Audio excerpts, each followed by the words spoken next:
Tu es angoissée? Tu l'étais? Pour ton test? Non, j'étais morte de peur. Notre société ne sera à même de survivre que si chacun de vous y occupe la place qui lui revient. Aujourd'hui, vous allez vous soumettre à un test qui vous aidera à découvrir qui vous êtes réellement. L'avenir appartient à ceux qui savent quelle est leur place.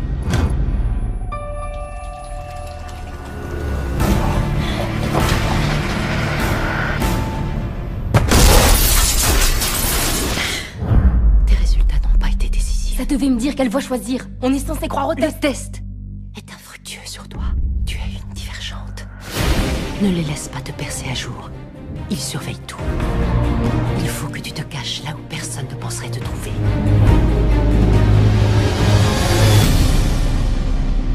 Bienvenue chez les audacieux. L'entraînement se déroule en 2 étapes. La première est physique. Tu ne gagneras jamais, pas comme ça. C'est bon à savoir? Garde les abdos en tension, d'accord? La deuxième est mentale. Affrontez vos pires cauchemars et dépassez-les. À moins qu'ils ne vous terrassent. Je sais ce que tu es. Il y a trop longtemps que je peux me fier à personne. Je ne veux pas n'incarner qu'une seule valeur. Je veux être audacieux, altruiste, érudit, sincère et fraternel. Si tu veux survivre, suis-moi. Les divergents menacent le système. Pour notre sécurité, nous devons les éliminer. Il faut qu'on se défende. Tu es prête?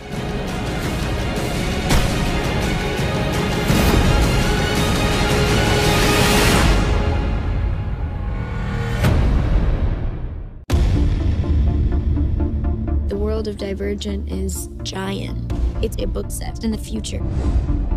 Humanity has reached a time where they have to adhere to a new system, and that is splitting yourself into 5 different ways of thinking, 5 factions.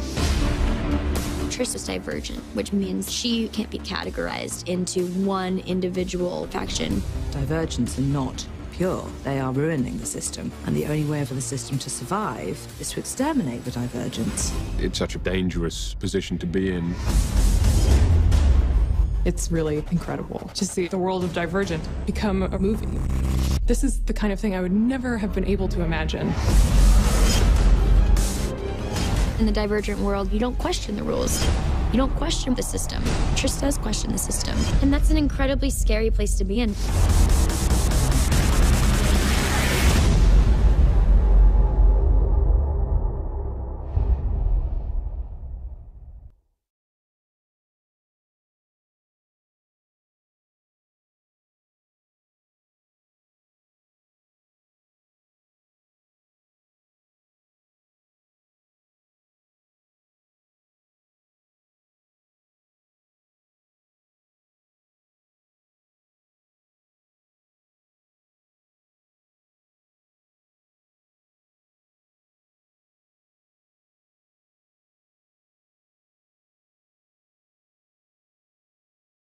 Contre l'antisémitisme, ici, la garde des Sceaux, le ministre de l'Intérieur sont entièrement mobilisés.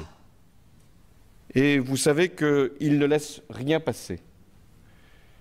Car l'antisémitisme, nous l'avons tous dit, ce n'est pas l'affaire de la communauté juive, c'est l'affaire de tous les Français. Et c'est pourquoi j'invite tous ceux qui sont victimes d'actes racistes d'une manière générale, mais d'actes ou de propos antisémites, à ne rien tolérer et à s'adresser à la police, à la justice, parce que les coupables doivent répondre de ces actes et doivent être identifiés et sanctionnés. De même, nous agissons au gouvernement de Jean-Marc Ayrault pour que sur tout ce qui est Internet, on en a parlé souvent, nous puissions là encore éviter la tranquillité de l'anonymat qui permet de dire des choses innommables sans être retrouvé. Et là aussi, j'ai demandé au gouvernement d'y veiller tout particulièrement. Et aussi de lutter contre le sarcasme, ou ceux qui se prétendent humoristes et qui ne sont que des antisémites patentés que nous devons également combattre. Je sais la solidarité du CRIF avec l'État d'Israël, et je veux y revenir. parce qu'elle ne pose pas problème, parce que cette solidarité est légitime. Et vous n'avez pas à vous en justifier. Israël est le pays refuge créé après la Shoah pour les Juifs et qui partout sur la terre auraient à souffrir du fait qu'ils sont Juifs. C'est pour ça qu'ils savent qu'en Israël, il y a un pays qui est là. Et l'existence d'Israël est nécessaire aux Juifs du monde entier. C'est aussi une victoire sur la fatalité.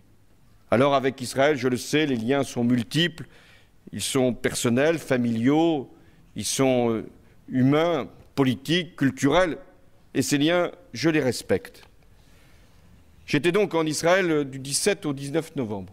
Je sais aussi que les présidents des assemblées s'y sont rendus, et notamment le président du Sénat.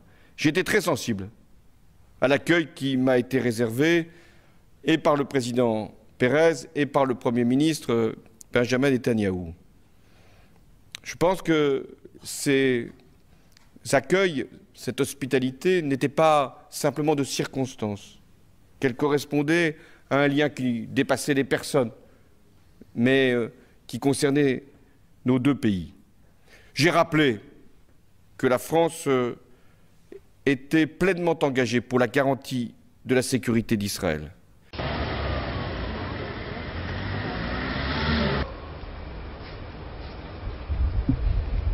Je m'avance un peu.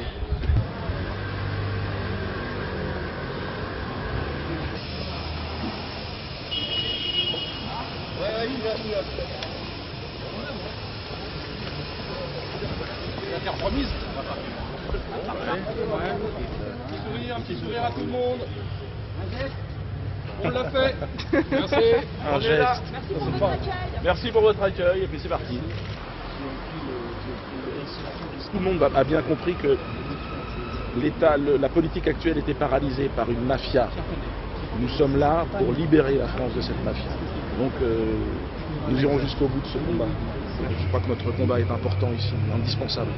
Donc pour ça que nous le mènerons jusqu'au bout. Et nous avons d'ores et déjà gagné de toute façon. Aujourd'hui, il y a beaucoup de gens qui pensent que les élections ne servent à rien, qui n'ont jamais fait l'effort d'aller prendre leur carte d'électeur, qui sont des jeunes. On a un gros potentiel et ce n'est pas one shot, ça ne va pas s'arrêter. Ce n'est que le début du combat. Nous sommes entrés en résistance. C'est ce gouvernement, c'est ce ministre de l'Intérieur qui demain va annoncer une réforme de l'asile digne de notre pays, parce qu'il faut sauver l'asile qui est au cœur même de nos valeurs, de notre constitution, de ce que nous sommes. Alors là aussi, nous devons être fiers de ce que nous avons engagé. Cela n'a rien à voir avec ce qui a été fait pendant 10 ans, qui consistait à jeter les Français les uns contre les autres. Nous voulons, sur ces sujets comme sur les autres, apaiser et rassembler au nom des valeurs qui sont les nôtres. Mes chers amis, ces tristes voix qui se déchaînent, qui transpirent la haine, et notamment sur les réseaux sociaux, nous devons les combattre. Et je l'ai déjà dit à de nombreuses reprises, à La Rochelle, où il y a encore quelques jours, à l'occasion d'un beau colloque où nous étions avec Christiane. Je pense aux propos de ce Dieudonné, qui ne fait plus rire personne depuis bien longtemps, et à l'intellectuel, entre guillemets, Alain Soral, qui a toujours irrigué une grande partie de l'extrême droite, qui s'en prend à un journaliste, Frédéric Aziza, parce qu'il est juif, et il le fait parce que l'extrême droite, sa tradition, ça a toujours été l'antisémitisme. Je pense à ces mots-clés de la honte qui, sur Twitter, viennent raviver les pires stéréotypes. Quand après la Shoah, on en vient à dire qu'un bon juif, c'est un juif mort, c'est bien qu'il y a un problème et que l'on ne peut plus fermer les yeux et qu'il faut dénoncer, parce que cette parole, aujourd'hui, elle ne touche plus les milieux traditionnels de l'extrême droite. Elle fait aussi des dégâts en banlieue. Et ce que je demande aux militants et aux citoyens de la gauche, c'est de se rendre compte qu'une pensée d'extrême droite est aujourd'hui en train de gagner d'autres consciences. Raison de plus pour combattre le racisme, l'antisémitisme, partout, pas seulement dans les meetings, mais au porte-à-porte, et notamment à l'occasion des élections municipales, où nous aurons devant nous, souvent, non seulement l'extrême droite, mais aussi des listes communautaires qui, sur fond d'antisémitisme et de racisme, veulent prendre la conscience d'une partie de notre jeunesse. Et puis évidemment, il faut sévir. Et mes chers amis, nous devons nous rappeler, cela a été dit ce soir, que c'est ce gouvernement et sur ma proposition que le président de la République a décidé la dissolution de 5 groupuscules d'extrême droite, et notamment l'un d'entre eux, l'œuvre française, qui depuis des décennies est au cœur, là aussi, de la matrice intellectuelle d'une grande partie de l'extrême droite. Et nous devons le rappeler, ces groupes avaient et ont la nostalgie du pétainisme, de ces heures rances, moisies, où la France s'est perdue, où la France n'était plus elle-même. Flatter cela, c'est être du côté de l'infâme. Et la République devait agir. Et nous allons continuer. Et c'est ce gouvernement qui a cassé les reins de ces groupuscules d'extrême droite et qui continuera à le faire à chaque fois que la loi l'exigera, parce que dans la République, il n'y a pas de place pour ces groupes et pour ces discours. Notre Père qui es aux cieux, que ton nom soit sanctifié, que ton règne vienne, que ta volonté soit faite sur la terre comme au ciel. Donne-nous aujourd'hui notre pain quotidien. Pardonne-nous nos offenses comme nous pardonnons aussi à ceux qui nous ont offensés. Ne nous soumets pas à la tentation et délivre-nous du mal. Amen. J'ai grandi dans la lumière de Jésus-Christ, donc évidemment mort en croix, croix de Jésus, et ressuscité bien sûr. Jésus est vivant. Mais alors où se cache-t-il? C'est la question qu'on est en train de se poser, parce que c'est peut-être le moment de ramener ta truffe, Jésus, parce que là c'est en train de péter dans tous les sens. Ça part en cacahuète. Alors Jésus a chassé les marchands du temple, d'accord, mais le problème c'est qu'il s'est tiré, et eux ils sont revenus. Ils ont rasé le temple, ils ont construit une banque à la place. Alors on fait comment les mecs maintenant? Donc, je veux dire, maintenant, on est bien avancé, Jésus. Ils contrôlent le monde avec leur saloperie de pognon. C'est ça le problème. Et Jésus l'avait bien senti, mais bon, je sais qu'il va revenir. De toute façon, il n'est pas mort, il est ressuscité. Vous avez vu Hollande chez les marchands du temple il n'y a pas longtemps, en Terre Sainte, ils appellent ça. Il a enterré la France, vous l'avez vu, avec la gerbe de bleu, blanc, rouge, là, et puis lui qui baisse la tête, regardez-le. Bah, je pense qu'on va bientôt changer de drapeau. On va directement mettre celui d'Israël, ça sera plus clair. À moins que Jésus revienne, bien sûr. Mais bon.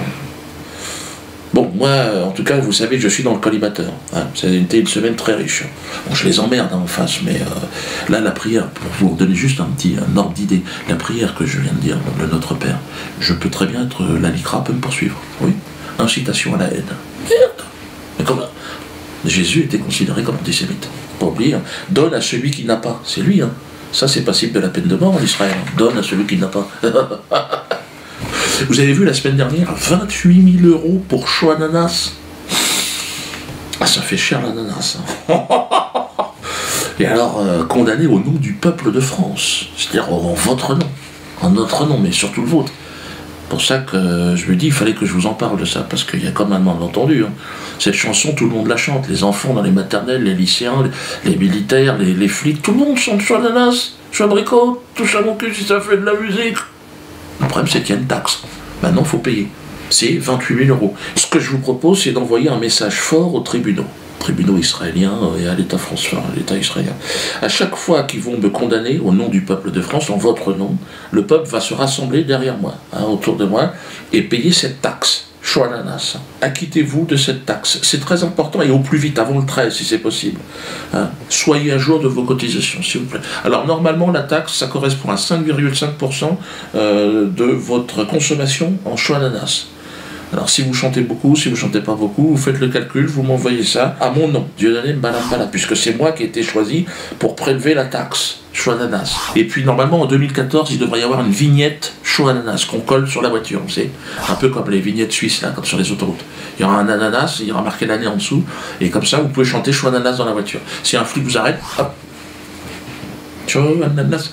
Il y a d'ailleurs de fortes chances qu'ils chantent avec vous, hein, parce qu'ils en ont plein de cul, ils en ont marre.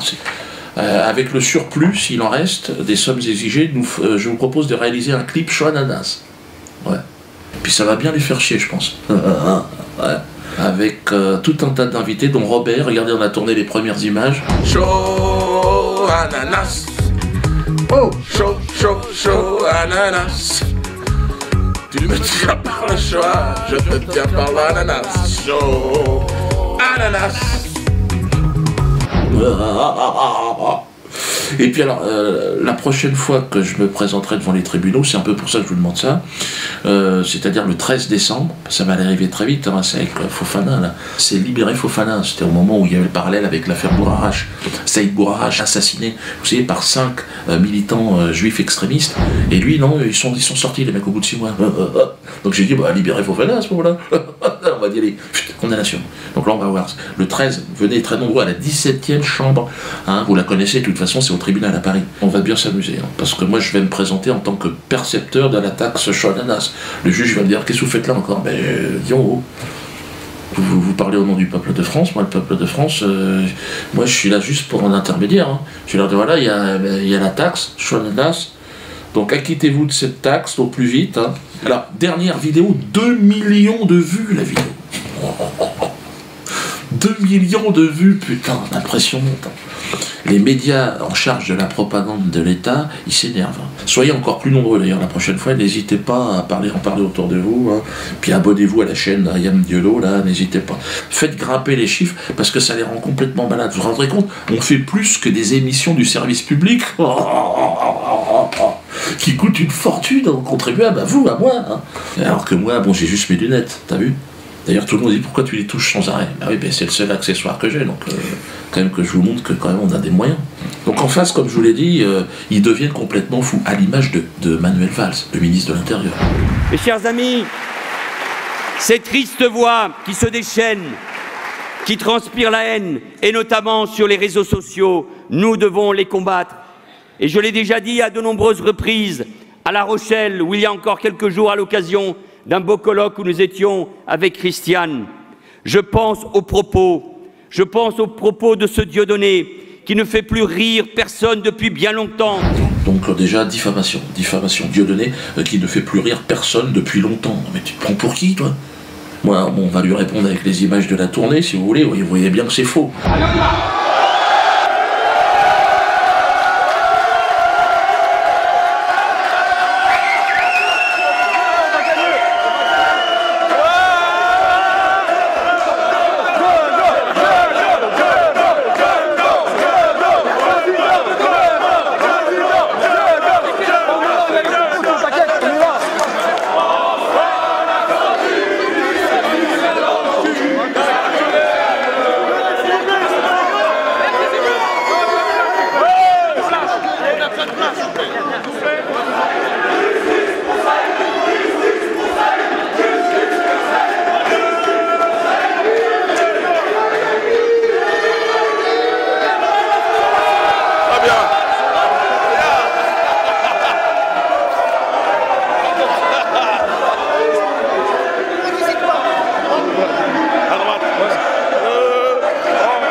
Hier soir, vous étiez invité de nos amis du Petit Journal. Et pendant votre interview, derrière vous, dans le public, un jeune homme faisait un geste bizarre qu'on appelle, mon cher Christophe Barbier, ça valait le coup, une quenelle. Il s'agit d'un geste extrêmement ambigu. Derrière ce geste-là, eh bien, se cache une espèce de salut nazi à l'envers. Et ça a été complètement retourné, Dieudonné en tête, pour faire de l'antisémitisme.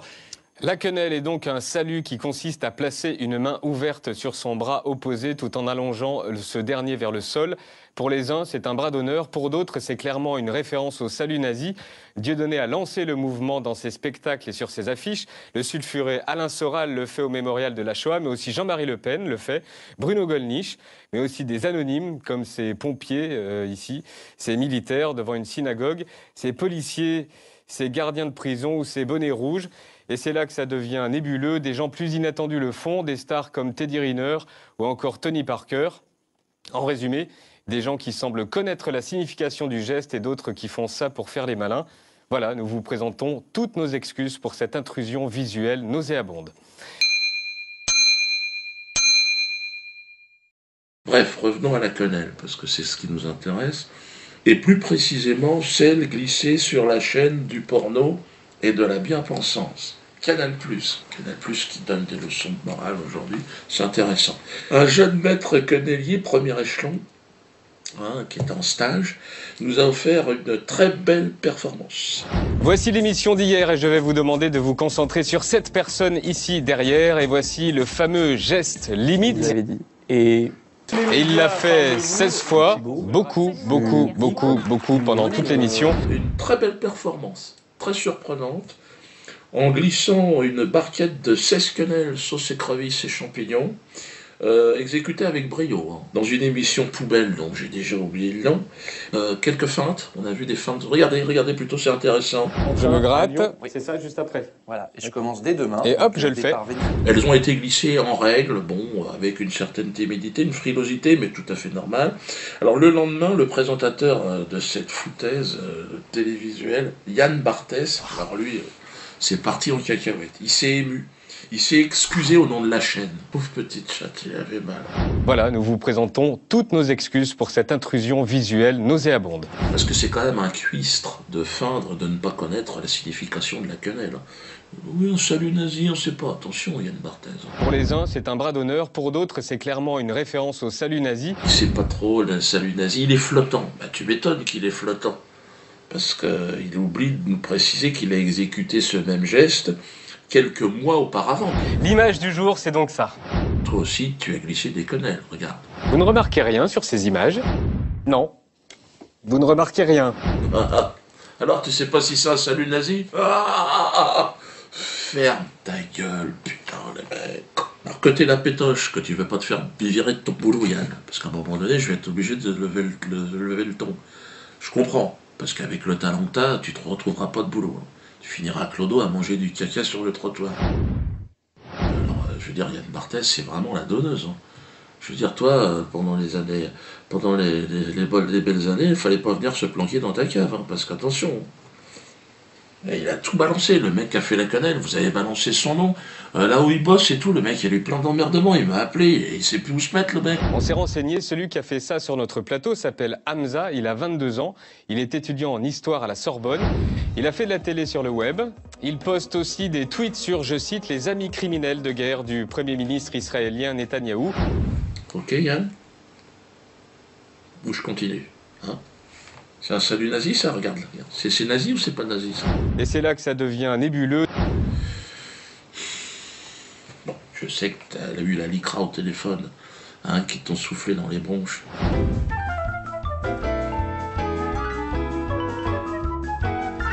Toutes nos excuses. Je te pardonne. Ils t'ont dit c'est bon, ça passe pour une fois, mais n'oublie pas que t'en as peut-être glissé plusieurs. Et qu'on a peut-être d'autres photos. Hein. Alors si tu veux jouer au con, on va jouer au con aussi, Yann. Hein. Parce qu'en privé, ça y allait, hein. C'est un glissé des quenelles, hein, en discothèque. Et vas-y, quenelles, hein, et on bouge le cul. Hein. Crois-moi que on a des choses à montrer. Voilà, donc on voit cette photo qui circule, hein, sur laquelle donc Yann Barthès pose à côté de ce garçon, et les deux font ce qu'on appelle cette fameuse quenelle. Alors Yann Barthès s'est expliqué hier pour mettre fin à cette polémique. Oui, c'était via Twitter et le compte officiel du Petit Journal. Yann Barthès a donné sa version des faits, c'était vers 18h. Alors je vous lis les 4 tweets qu'il a envoyés. La photo bad buzz qui a agité les réseaux sociaux toute la journée date de juillet 2012. À l'époque, je ne connaissais pas la signification de ce geste, ni le type qui me demande de le faire. Condamnation sans réserve de cette gestuelle et réaffirmation de ce que j'en pense. De cette soirée, je ne garderai qu'un souvenir, l'équipe de foot du Petit Journal. Donc fin de la polémique pour l'animateur. D'ailleurs, il n'en a pas du tout été question hier soir pendant le Petit Journal. Quant aux dirigeants de la chaîne, eux, ils ont plutôt évoqué un non-événement. Alors si on en parle aujourd'hui, c'est parce qu'en fait, cette polémique fait écho à un premier incident qui s'est produit il y a quelques jours sur le plateau du Petit Journal, où encore quelqu'un avait fait cette fameuse quenelle. Ouais, c'est un peu l'arroseur arrosé en fait. Hein. C'était le 11 novembre dernier, et dans le public, vous savez, derrière les chroniqueurs, on voyait un jeune homme donc, qui réalisait ce geste incriminé. Alors, il a fait au moins une quinzaine de fois, hein, d'ailleurs, pendant toute l'émission. Tollé sur les réseaux sociaux, et excuse de Yann Barthès quand même, dès le lendemain, en direct pendant l'émission. Alors le garçon qui avait reproduit la quenelle, lui, a évoqué un geste subversif, anti-système, c'est-à-dire quand même la même rhétorique que ce qu'utilise Dieudonné.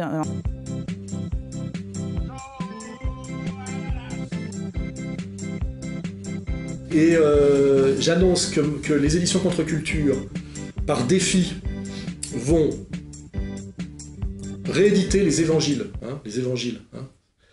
Et je mettrai au défi la Lycra de nous interdire de les éditer au nom des passages antisémites qu'il y a dedans. Parce que selon leur définition, effectivement, Jésus-Christ a proféré des choses antisémites dans les évangiles. Transformer la maison du Seigneur en marché, c'est une honte. Le marché conclu. Ce sera le même cours chez tous les autres changeurs, mon ami.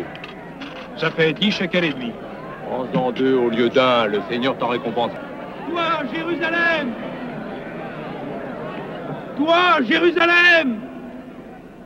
Symbole de la fidélité! Toi qui étais la ville modèle remplie d'équité! Tu es devenue une prostituée! Arrêtez-le! N'avez-vous pas su? N'avez-vous pas entendu?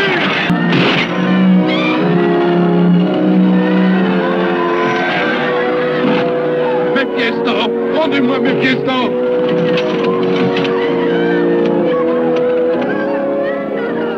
Cette maison est une maison de prière! Et vous en avez fait une caverne de voleurs!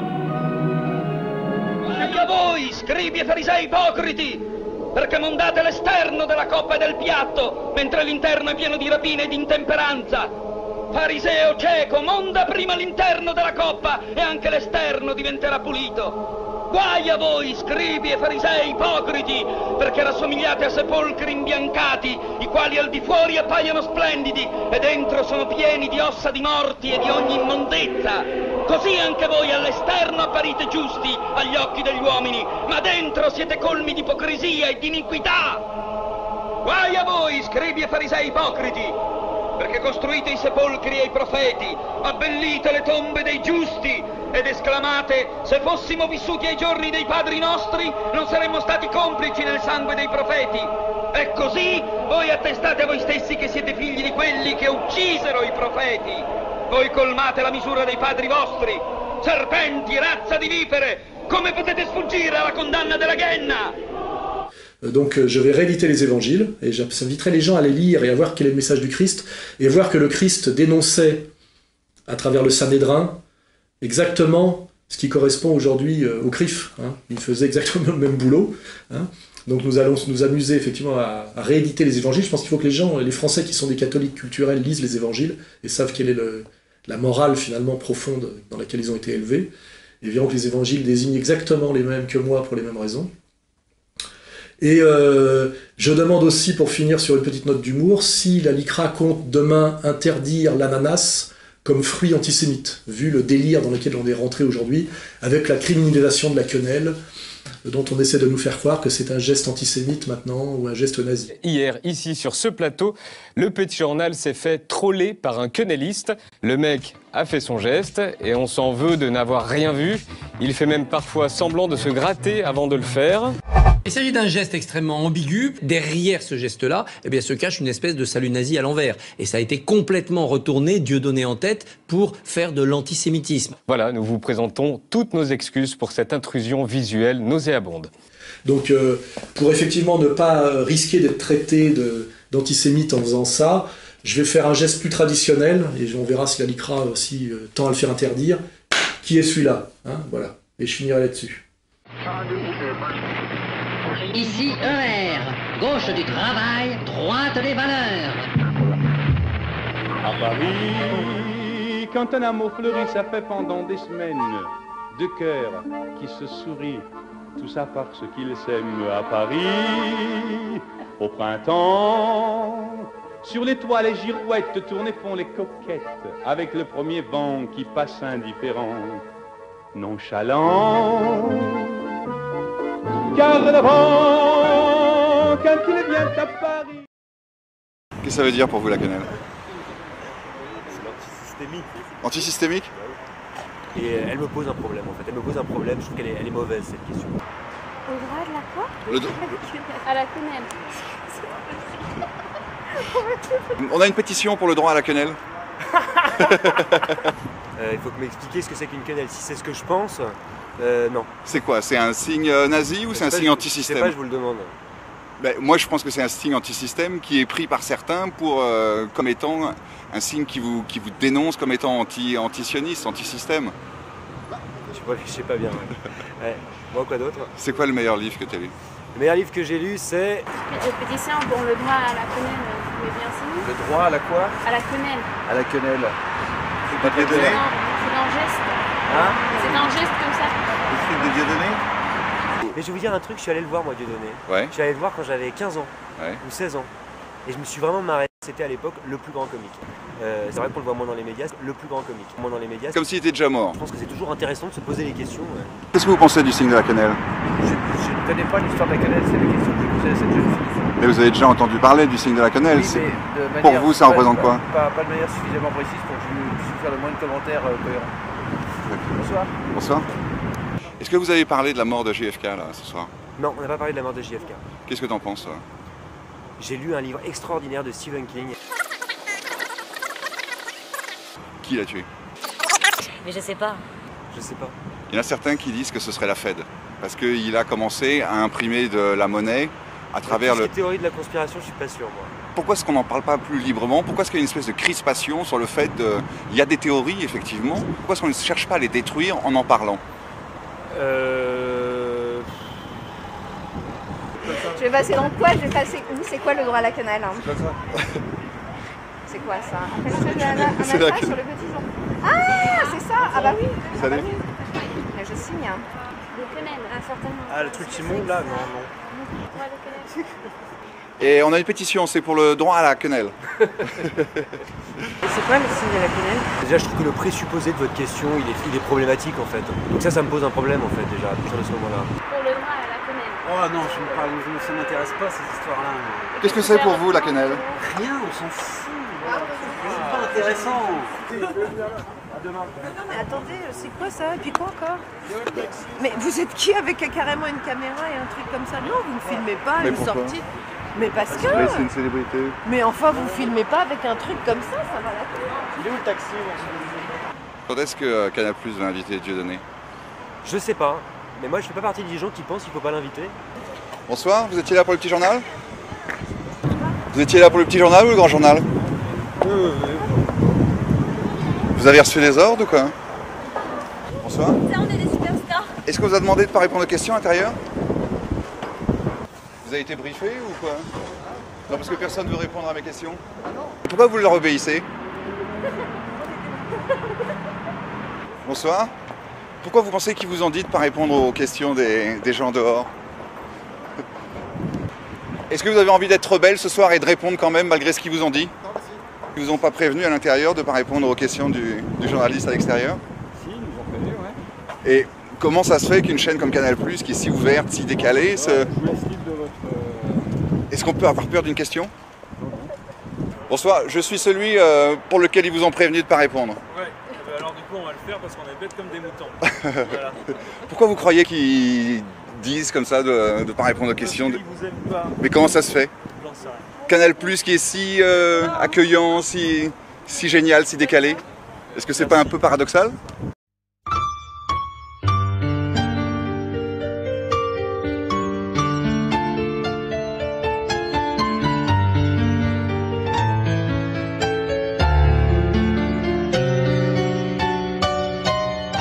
Je vous parle d'un temps que tous ceux de 20 ans ne peuvent que connaître. C'est qu'à cet âge-là, on dégaine le bras très vite afin de mettre la main près de l'épaule. Et avec un air drôle, se payer les élites. Et plus elles sont connues, plus elles le méritent, plus les bras sont tendus. La quenelle, ce qui veut dire prends dans ton cul. La quenelle, tout est mensonge, on n'en veut plus. Dans les cafés voisins, comme les pays lointains, chacun trouve sa gloire. La quenelle en tout lieu fait de nombreux heureux, chacun construit l'histoire d'un geste rigolo qui dérange au plus haut et sème sur la toile.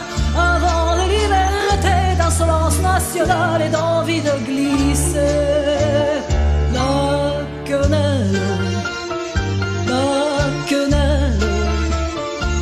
ce qui veut dire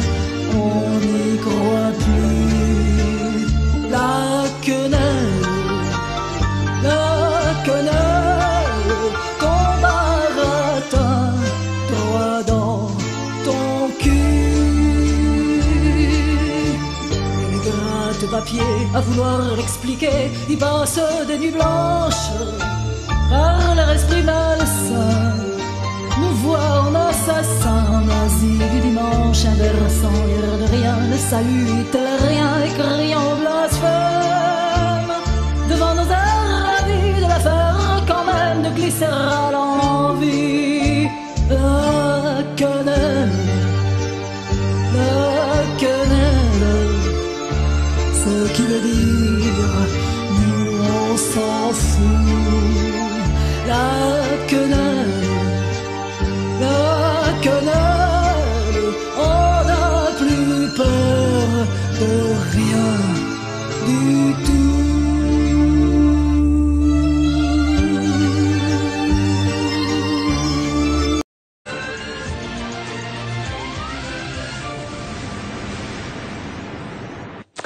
18h13, c'est l'histoire d'une quenelle, rien à voir avec la célèbre boulette allongée de Lyon. Ce dont on parle ce soir, c'est une sorte de salut, sa signification reste floue, geste antisystème ou antisémite, popularisé par Dieudonné, l'occasion d'enquêter sur l'humoriste, une nouvelle fois devant les tribunaux hier.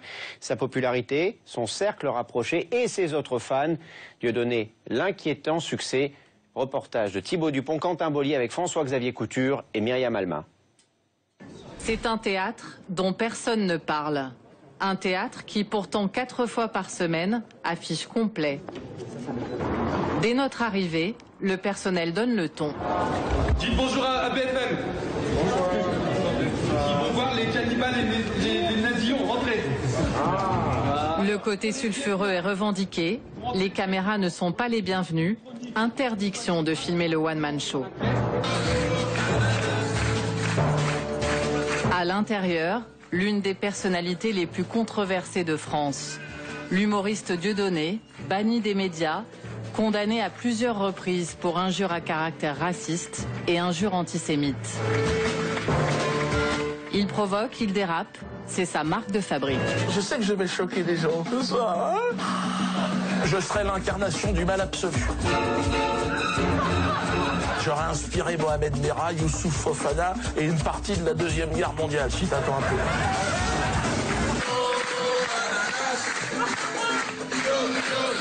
À la fin du spectacle, sur cette chanson, il tourne la Shoah en dérision.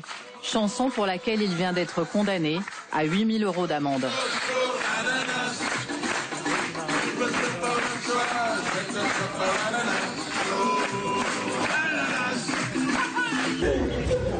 À la sortie, les spectateurs en parlent comme d'un humoriste qui fait partie des plus grands. Depuis des proches, on n'a pas eu quelqu'un d'aussi marrant. Moi, c'est un humoriste, c'est pas mettre à penser pour moi.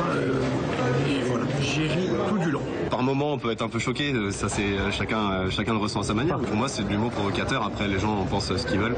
Moi, globalement, il me fait beaucoup rire. Sans aucune publicité, l'humoriste controversé remplit les salles. À Paris, 2 spectacles par soir, plus de 600 personnes à chaque fois. En province, même carton. L'an dernier, sa tournée a fait le plein. Perpignan, Toulon, Rennes, plusieurs dizaines de milliers de personnes ont vu son spectacle. Et le phénomène ne s'arrête pas là. Chers amis internautes, bonjour, bonsoir. Sur Internet, certaines de ses vidéos dépassent plus de 2 millions de vues, comme celle-ci, où il commente l'actualité avec toujours une même obsession. Vous avez vu la visite de François Hollande en Israël. J'avais honte. Vous avez vu notre monarque socialiste se prosterner devant ses maîtres. Israël, les Juifs, la Shoah, des thèmes qu'il utilise régulièrement. Les attaques peuvent parfois être violentes, comme cet extrait que nous avons entendu le 5 décembre dernier lors de son spectacle, à l'encontre du journaliste Patrick Cohen.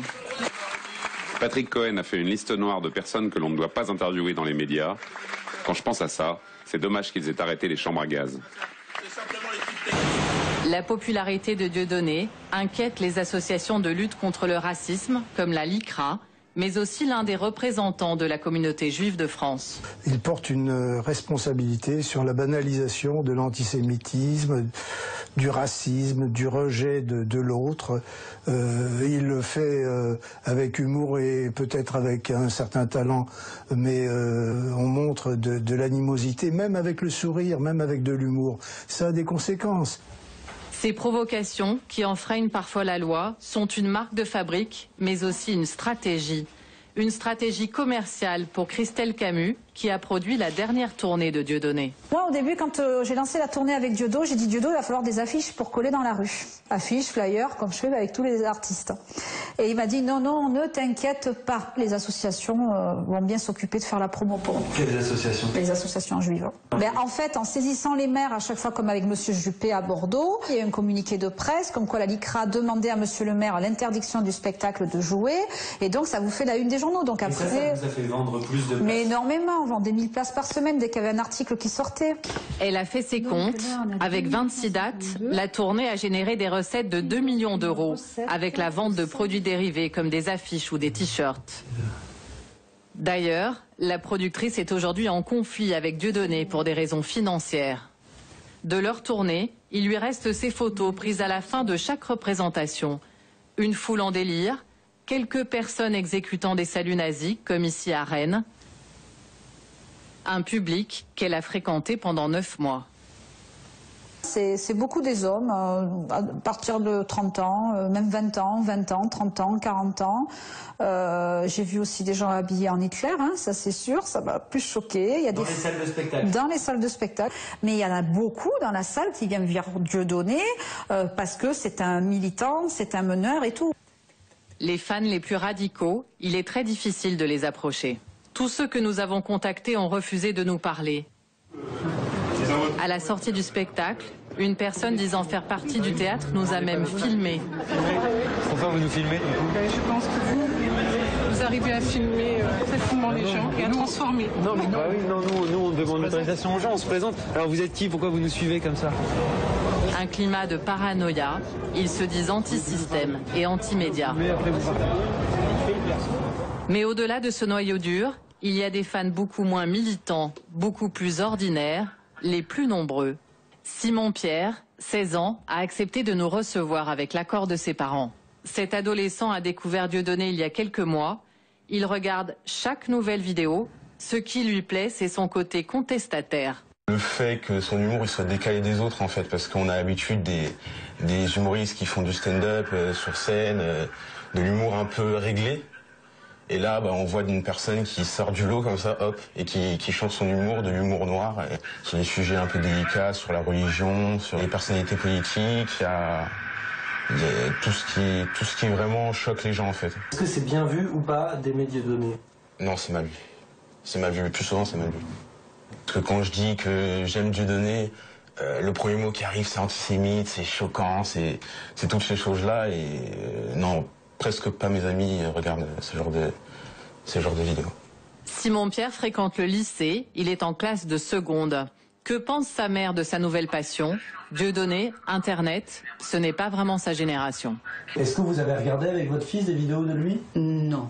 Non. Honnêtement, non. J'en ai vu peut-être une comme ça sur Internet, vite fait, mais c'est vrai qu'il y a des propos qui choquent, certainement. Vous savez ce que c'est qu'une quenelle?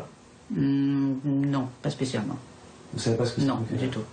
La quenelle, c'est le signe de ralliement d'une communauté, la dieudosphère, à laquelle Simon Pierre appartient. Un signe présenté comme une sorte de bras d'honneur anti-système. Ce geste a envahi les réseaux sociaux depuis quelques mois. Il faut se faire photographier, de préférence avec des personnalités ou devant des institutions symbolisant le pouvoir. La quenelle remporte même un grand succès auprès de certains pompiers, policiers ou militaires. Mais ce geste peut être interprété de manière beaucoup plus inquiétante. L'avocate de la Ligue contre le racisme pointe du doigt certaines photos qui sont loin d'être neutres. C'est devant le mur des Lamentations à Jérusalem. Ça, c'est une personne qui se trouve devant l'école Ozar HaTorah. C'est l'école juive de Toulouse, au sein de laquelle a eu lieu la tuerie perpétrée par Mohamed Merah l'année dernière, Auschwitz. C'est évidemment un geste antisémite, c'est un salut hitlérien à l'envers. C'est pas une surinterprétation de dire ça, c'est de l'évidence encore une fois. Et il suffit de voir les lieux devant lesquels ces gestes sont reproduits pour s'en rendre compte. Pour le moment, la LICRA a choisi de ne pas mener d'action en justice contre la publication de ces photos. Dieudonné a lui refusé de répondre à nos demandes d'interview. À défaut, nous nous sommes tournés vers l'un de ses plus fervents soutiens, Alain Soral, idéologue d'extrême droite, lui aussi banni des médias. En 2009, aux Européennes, il s'est présenté sur la même liste antisioniste que Dieudonné. Sur cette affiche, l'humoriste militant utilisait d'ailleurs déjà la quenelle. Alain Soral, le voici. Il nous a donné rendez-vous dans un café et lui aussi a demandé à quelqu'un de nous filmer. On contrefilme l'interview, comme ça nous on mettra l'interview complète. Comme ça les gens pourront voir ce que c'est que les médias mainstream et la manière dont ils manipulent le monologue. Et voici donc sa réponse sur la quenelle. Il y a de tout. Il y a la quenelle farce et attrape, la quenelle noces et banquets, et puis il y a la quenelle ultra politique qui est la mienne, vous voyez. Alain Soral a choisi de se prendre en photo devant le mémorial de la Shoah à Berlin. Quel est le message? Comment vous décririez le message, c'est vous commencez à nous faire chier, vous, la toute-puissante communauté juive organisée, dite communauté sioniste. La logorée va commencer, 38 minutes au total. N'a rien à voir avec cette histoire. L'intégralité de l'interview sera diffusée sur son site internet, qui lui aussi rencontre un relatif succès. Certaines de ses vidéos atteignent plus de 200 000 vues. Pour Alain Soral, comme pour Dieudonné, le web est devenu le moyen de diffusion, le moyen de toucher le plus grand nombre. Alors faut-il les ignorer? Faut-il leur donner la parole? Éric Nolot vient d'écrire un livre d'entretien avec Alain Soral. Pour lui, le boycott est contre-productif, comme avec le FN dans les années 90. Pendant des années, on nous a dit ça n'existe pas le FN. C'est une bande de fachos, faut les laisser, faut pas leur parler. On ne parle pas avec eux et on ne parle pas d'eux. Vous voyez le brillant résultat, ils sont à plus de 20% dans les intentions de vote. Et en plus, Marine Le Pen passe maintenant à la télévision 3 fois par semaine. Donc cette tactique n'a pas marché du tout. On essaye de faire la même chose avec Soral et Dieudonné. Ça ne marchera pas non plus. Et au contraire, ça les conforte dans une posture de victime, de martyr. Je trouve ça mal joué, en fait, de transformer ces types en martyrs. Pour combattre leurs idées, Éric Nolot dit qu'il faut dialoguer et les réfuter face à face.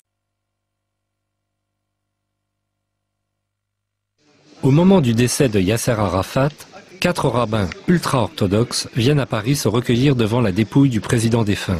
Leurs paroles, politiquement très incorrectes, ne trouvant aucun lieu pour s'exprimer, Dieudonné, au nom de la liberté d'expression, leur propose son théâtre pour une conférence de presse. Alors ceci n'est pas un sketch, hein, pas confondre. Quelques rares journalistes y assistent, pas un article n'a été publié.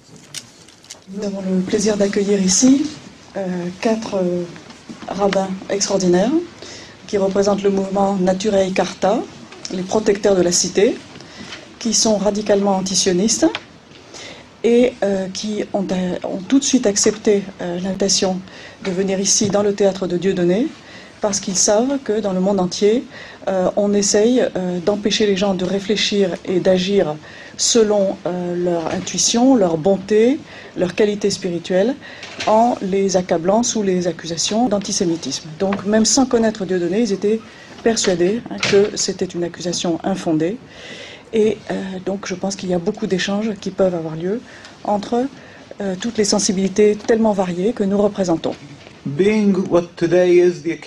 Étant donné la raison de ma présence parmi vous, je pense qu'avant d'aborder les sujets que je vais traiter, je me dois d'évoquer la mémoire du président Abou Ammar Yasser Arafat, qui était un homme exceptionnel, sortant de l'ordinaire. Pour le peuple juif, contrairement à la croyance populaire, c'était également une personne à l'esprit clair. Il avait une vision de l'avenir, une compréhension très profonde de ce qu'est vraiment le judaïsme et de ce qu'est le sionisme.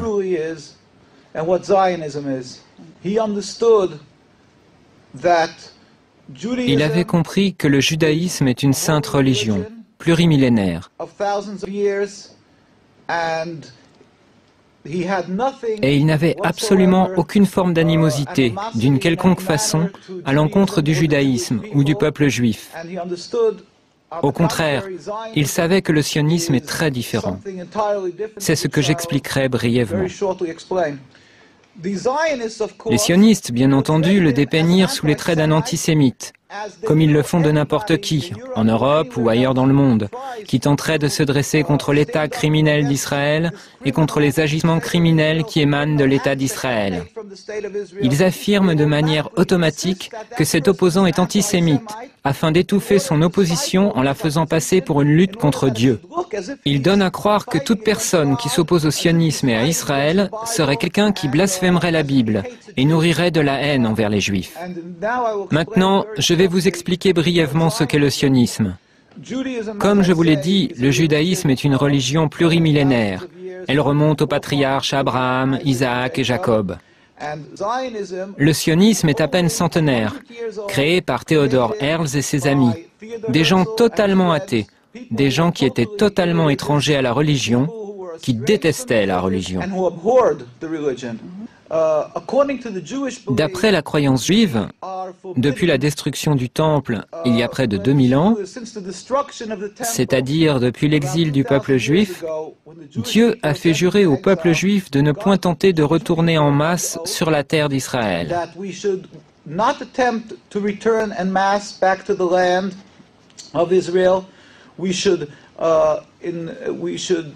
Nous ne devrions jamais nous rebeller contre une quelconque nation. Et nous ne devrions jamais rien tenter afin de mettre un terme au décret exilique émanant de Dieu. Seul Dieu, sans la moindre intervention humaine, peut mettre un terme à cet exil. Et Dieu est très compatissant. Il regarde tous les peuples qu'il a créés, et donc le peuple juif parmi eux, dans l'exil. Et c'est quand il jugera le moment opportun qu'il mettra immédiatement un terme à l'exil. Il se produira alors une révolution métaphysique dans le monde. Le monde entier reconnaîtra qu'il n'y a qu'un seul Dieu, et il le servira, rassemblé dans l'harmonie et la paix. Nous n'utiliserons pas les armes, ni ne lancerons une offensive militaire pour convaincre les gens qu'il n'y a qu'un Dieu unique. Simplement, nous nous lèverons tous ensemble pour servir Dieu, ce à quoi un juif aspire, ce qu'il espère, ce pour quoi il prie. À l'époque, au début du sionisme, à ses prémices, les rabbins se sont insurgés unanimement. Ils protestaient, disant « C'est un blasphème, c'est de la rébellion contre Dieu. Si cette idéologie est mise en application, nous en souffrirons terriblement. » Malheureusement, les sionistes ont réussi. Tout d'abord, ils voulurent aller en Ouganda. Là-bas, il y avait des terres vierges, mais ils comprirent que la nation juive ne les suivrait pas. Aussi se jouèrent-ils et abusèrent-ils des espoirs et des aspirations que pouvait entretenir tout juif à retourner à Jérusalem, et ils leur dirent « Nous sommes en train de vivre les prémices de la rédemption. Viens, suis-nous, retournons ensemble sur la terre d'Israël. » S'appuyant sur l'ignorance des multitudes non-juives dans le monde entier, ils abusèrent de leur compassion, escomptant qu'elle prendrait pour argent comptant ce que dit la Bible, à savoir que cette terre appartient aux Juifs, et diraient qu'on leur donne la terre. Ils ont utilisé ces sentiments afin de poursuivre leur entreprise, de marquer des points sur le terrain, dans l'objectif de s'accaparer la Palestine. La Palestine était un pays peuplé d'êtres humains, les Palestiniens, c'est-à-dire les Arabes habitant cette contrée, ainsi que des Juifs orthodoxes qui craignent Dieu.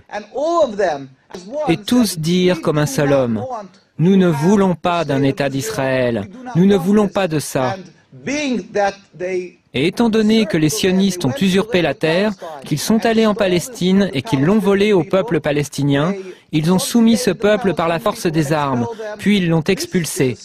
C'est là une seconde grande tragédie, une transgression, une rébellion contre Dieu, un agissement criminel contre Dieu. Et tous les rabbins étaient contre ces exactions.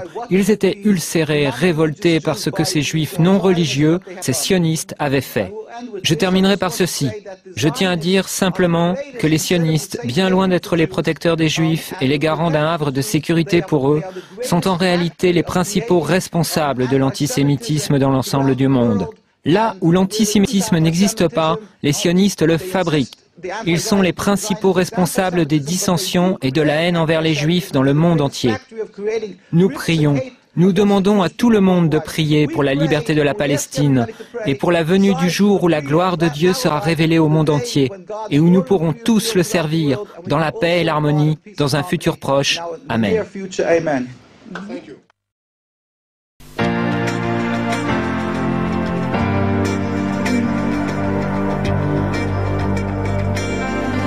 Nelson Mandela nous a quittés. Pépé Mandela, pour tous les Africains, il est le grand-père.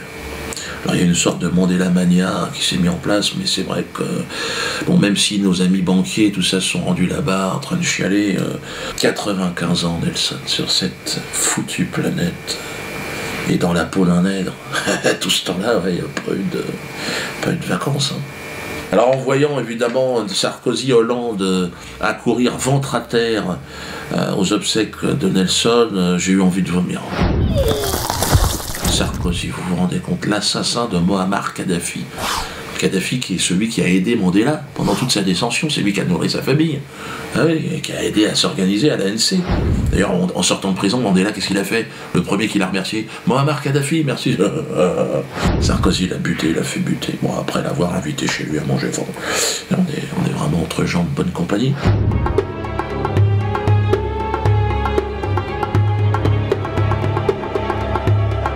Parce qu'il faut le savoir quand même, souvenons-nous, Nelson Mandela a je dirais la grande partie, la grande majorité de son existence, il a vécu en tant que terroriste, comme Carlos, alias Ilich Ramirez Sanchez, qui est aujourd'hui en prison. Alors que, bon, sa place aujourd'hui à M. Ilich Ramirez Sanchez, c'est de rentrer chez lui. Bon, je dis pas parce qu'il est co-auteur, on a écrit des chansons ensemble, mais bon, je pense qu'aujourd'hui, sa place est au Venezuela, et pour aider le Venezuela. Longtemps, évidemment, Mandela était associé à la haine. La haine du blanc, la haine du juif. Oui, parce qu'il était vu comme antisémite aussi. Parce que l'Israël est le dernier pays à avoir entretenu des relations diplomatiques avec l'Afrique du Sud. Ouais. C'est eux qui ont aidé, qui ont financé l'apartheid en réalité. Bien sûr. Et tu vois, tout se recoupe. I said it is no use for Israel to talk of peace if they still hold on Arab territories which they conquered during the Six-Day War in 1967.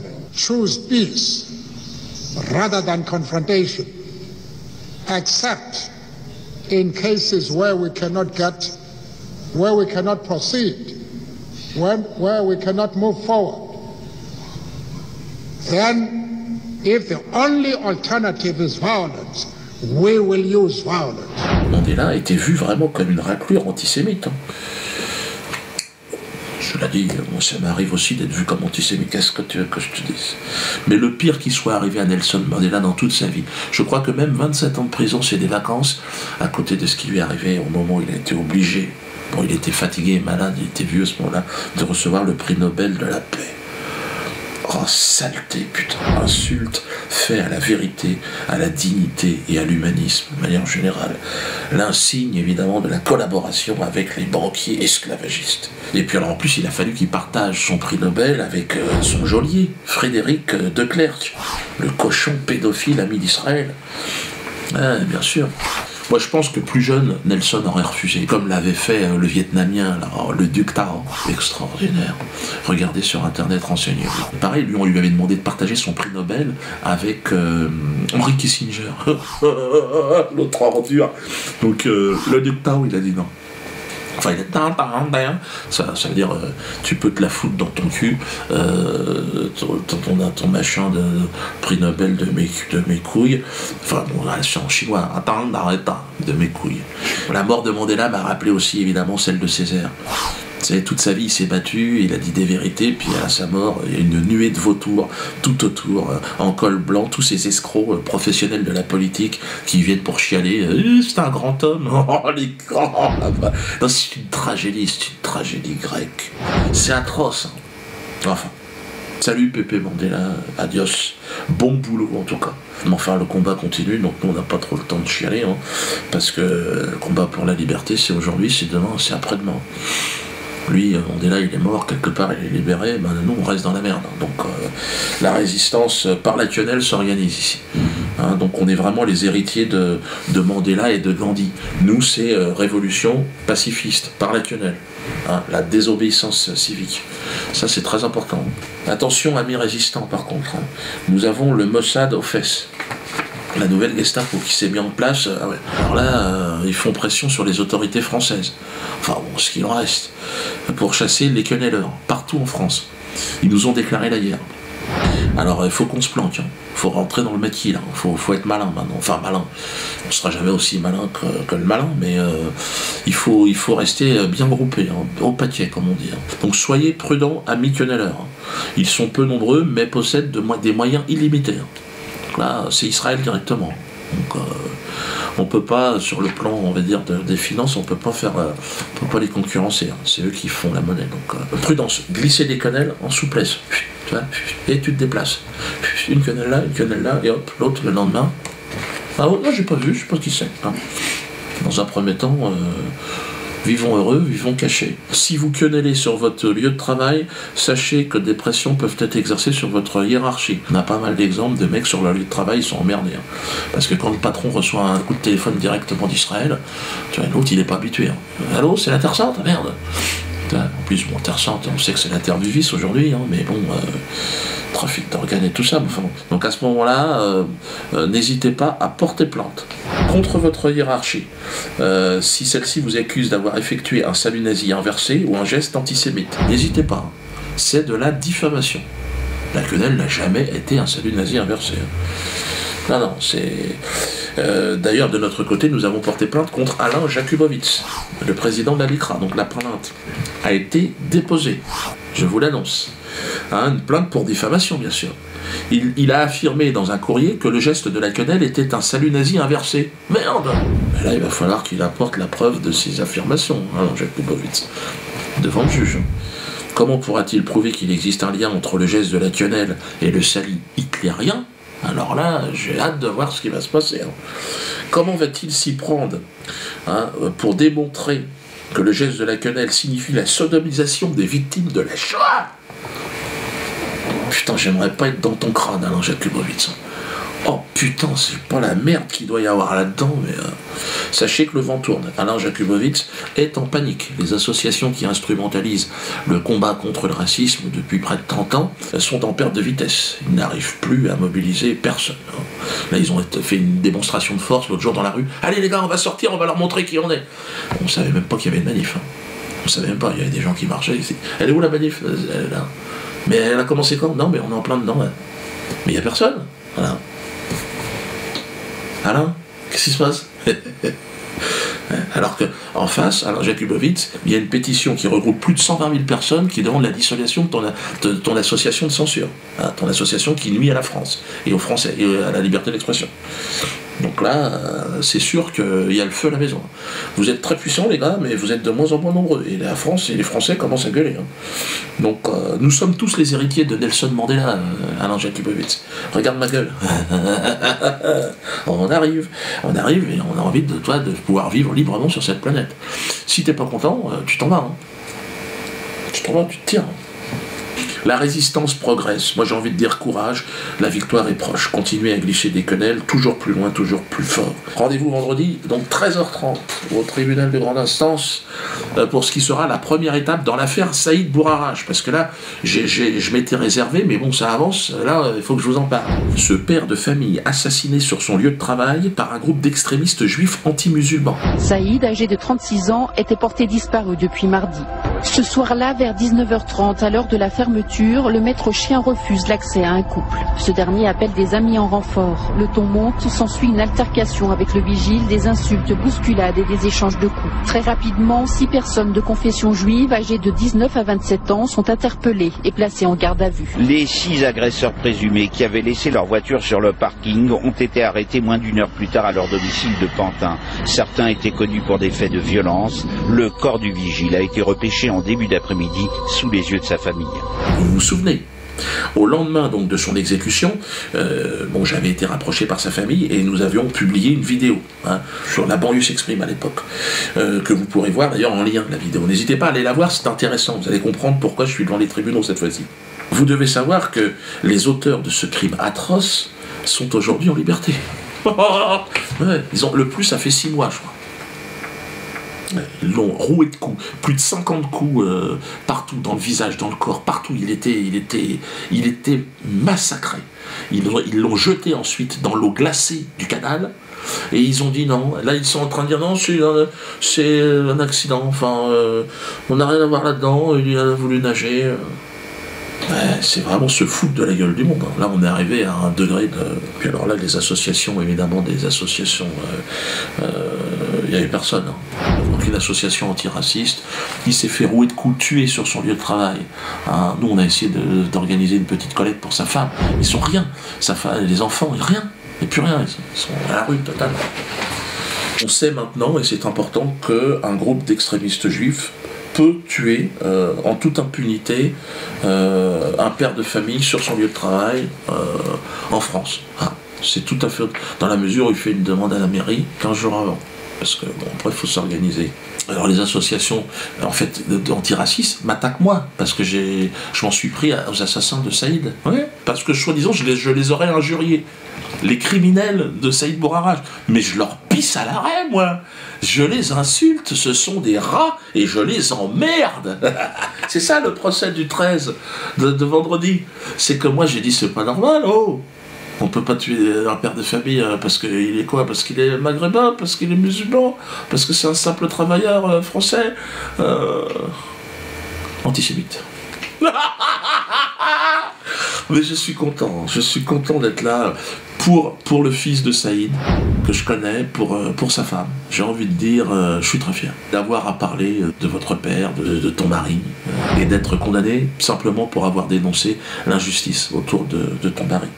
J'incite donc les gens qui me regardent et qui m'écoutent à m'aider aussi à poursuivre ce combat contre cet empire. Parce que vous savez que là, la volonté est maintenant de me ruiner, c'est un peu l'objectif.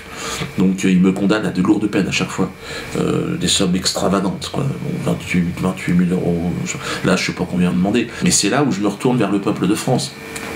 Et le peuple de France, il dit non, on va t'aider, Dieu doit continuer. Donc là, on a déjà rassemblé 20 000 euros pour l'affaire Choananas. Et c'est pas fini. Donc allez-y, n'hésitez pas. Ce que j'appelle l'anatax. Donc vous allez recevoir d'ailleurs votre vignette. C'est le deuxième effet qui se coule, l'anatax. Si vous voulez chanter Choananas en toute liberté, si vous voulez continuer à le faire, il faut payer l'anatax. Donc vous m'envoyez en fait vos dons. C'est la taxe. C'est un billet que je mets en fait, ou un chèque, que je mets dans mon seau. C'est comme un seau de merde. Parce que leur fric, c'est de la merde. Et on leur balance dans la gueule. Mais croyez-moi, c'est la meilleure des choses qu'on puisse faire. C'est tellement indigne le combat de ces associations comme la LICRA que c'est jouissif de leur envoyer du fric dans la gueule. Donc remplissez-moi mon seau de merde, donc envoyez votre anatax, ça va arriver. Et je leur balancerai la gueule à tout le monde. Il y en aura, par contre, poussez-vous en face parce qu'il va y en avoir partout. Alors certains vont dire que je suis malade, c'est vrai, mais c'est la société qui est malade. Donc il nous faut maintenant la remettre d'aplomb et d'équerre par l'amour et la persuasion. Et surtout le rire. Alors ça peut paraître un peu corrosif, ma façon de faire, mais c'est quand même un geste amical. Non aux armes, oui à la quenelle.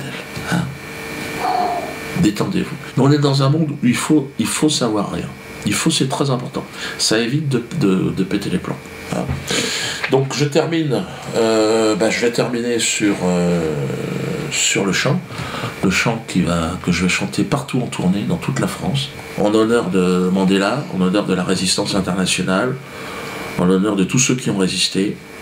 Le chant des partisans. J'ai un orchestre philharmonique qui est juste à côté de moi. Et ils répondent avec ça. Je leur fais l'ordre comme ça. Allez-y, Jean-Jacques, c'est parti.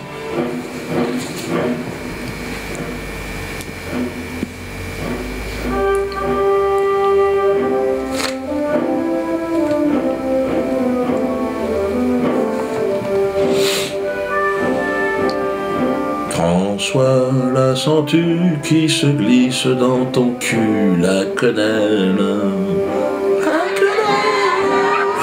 François, la sens-tu qui se glisse dans ton cul, la quenelle?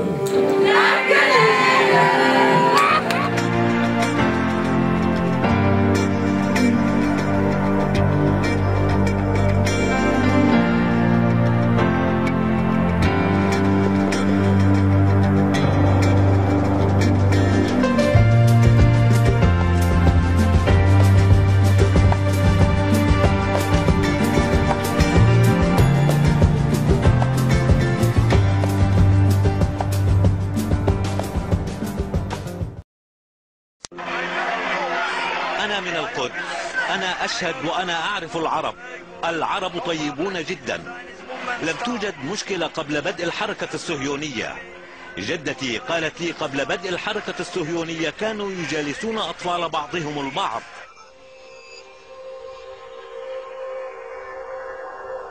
كانوا يقتربون من بعضهم كالإخوة. فكرة الصهيونية بأخذ الأراضي من الفلسطينيين من العرب بدأت كل القتال. المشكلة ليست العرب، المشكلة ليست اليهود، ليست اليهودية، ليست الإسلام، فقط الصهيونية.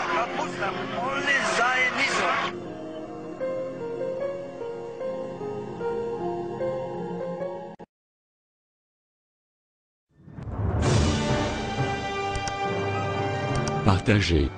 مشاركة. Share.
Can you tell us why you're here? With God's help, we've come from the religious Jewish community, the ones who are true to the Torah, to reveal to the world the truth that the state of Israel does not represent Judaism. It represents nationalism, a movement that was created by people who had the selfish ambitions, non-religious Jews, people who went against God, who are heretics, who rebelled against the Torah. As a Jewish people, we are to emulate God, to be compassionate. We are forbidden, according to the Jewish religion, to have our own sovereignty. We are forbidden to oppress a people. We are forbidden to in any manner have our own state and rebel against the nation to in any way go up in mass to the land of Israel. Especially, it would be forbidden for us if the land would have been uninhabited. But they have compounded their terrible crime against God, being that they decided to create their nationalism, the state, the Zionist movement, the state of Israel, in a land that was occupied, a land that was inhabited by a people. What they're doing is pure nationalism. It has nothing to do with the religion, but they're using the religion. They've taken the identity, the Star of David. They've taken the name Israel simply to legitimize their crime, their terrible atrocity, their Nakba, what they're doing to the Palestinian people. Okay, what solution do we have to end this conflict now? The first thing is people have to know the root cause of the problem. They must understand that this is not a religious conflict. We have been living together hundreds of years, Jews and Arabs, Jews and Muslims. It's not a religious conflict, and it's not a rift between the people of different religions. It's the reason for this conflict is because of a selfish, flawed political movement of Zionism. If people understand the problem, then they will be able to work out the solution so that Jews and Muslims and Arabs can live together in peace, and we can't do that. It's a relatively new movement, Zionism, of only 100 years, and it's thousands of years of living together. If you take away this impediment to peace, then we can live together. It can be done. And now we can't live just as South Africa. The apartheid state ended and blacks and whites were able to live together. We can live together. We will live together because this is God's will. We are here because our hearts are rent, because we are crying, because we feel the suffering of the people of Palestine. We are here today because we are human beings created by the one God. Why is the suffering suffering silent around the world when innocent human beings are dying? They are using the name of the Holy Torah. They are using the name of God. They are using our name. They have stolen. They have kidnapped the identity of the Jewish people. They have stolen our name. They have kidnapped our souls, our children, and our identity. Judaism, yes. Zionism, no. The state of Israel. The state of Israel must go. Free Palestine, free Palestine, free Palestine, free Palestine.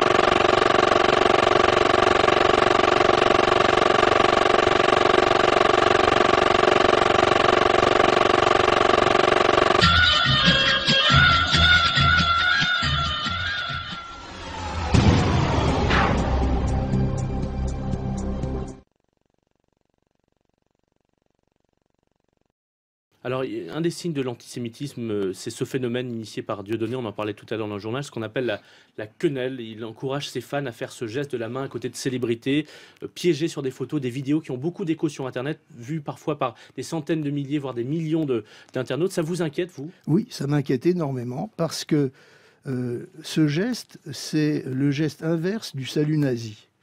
Et il ne faut pas se laisser prendre par le côté humoristique affiché par Dieudonné. Dieudonné est devenu un professionnel de l'antisémitisme.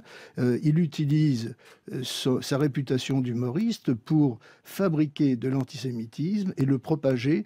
Et c'est très inquiétant parce que les jeunes ne sont pas conscients du fait que ce qu'ils font est très proche du salut nazi. C'est juste l'inverse. C'est une manière, pour certains peut-être, de se croire anarchiste ou révolutionnaire. Si on croise quelqu'un dans la rue à la sortie d'un lycée qui fait ça, qu'est-ce qu'on peut aller lui dire? Qu'il devrait se méfier parce que le nazisme, ça n'est pas anodin, c'est très grave. Et donc, les jeunes, et moi j'en veux beaucoup aux porteurs d'Internet qui, comme Google, qui mettent sur leur portail Dieudonné en vedette, ce qui lui permet d'avoir 1 million, 2 millions de vues. C'est parce qu'il a le plus de trafic, c'est-à-dire le plus de gens qui cliquent sur ses vidéos, et c'est pour ça qu'il est automatiquement sur les pages de garde. Absolument, et donc je crois que les responsables responsables des circuits Internet devraient faire attention. Ils collaborent à une propagande antisémite. Il faudrait expurger grave. les vidéos de Dieudonné, d'Internet, de YouTube, par exemple? Moi, je ne suis pas pour les interdictions, mais je suis pour qu'on reste dans la modération. Et je trouve que YouTube et Google devraient se sentir plus responsables qu'ils ne sont aujourd'hui de cette propagation du phénomène antisémite à travers Dieudonné et la quenelle. Autre sujet d'inquiétude, Roger Kuckerman, pour le CRIF, c'est... Je voudrais dire que pour moi aussi, la quenelle, c'est un peu l'image du rafour crématoire. Hein. C'est une façon de faire, sous prétexte d'un humour douteux, de faire de l'antisémitisme. Alors, on m'a dit que vous vous inquiétez aussi...